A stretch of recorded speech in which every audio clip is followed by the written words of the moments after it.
انشاءالله ډېر چې کموئ هغې ته به مونږ ستاسو مزدور حمایت کوو. بل که تاسو وګورئ نو دلته کې دا پلانټ مونږ ته یو پلانټ لګېدلی دی. د هغه زمیندارانو د هغې مضافاتو ته چې کوم فصل د غنمو روږدی کېږي په وخت کې نو تاسو بیا راشئ او دا وایي چې په هغې څونه ګرد پروت دي او هغه زمینداران غریبان په دې دغې کې خدای دا ډورې به اور ورته ورکړو.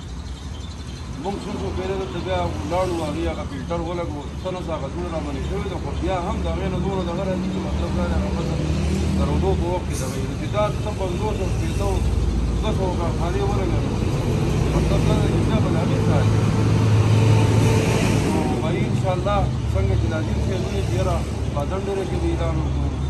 ګدر کې به اعلان وکړو هر کلي کې باروړۍ کې به زه تاسو ته انشاءالله دا در کومه چې زه به په خپل جومات کې اعلان کوم او زموږ څومره د اوس کېږي کشران مشران ټول به راوځي انشاءالله ستاسو سره به احتجاج کې شریک یو خیر سره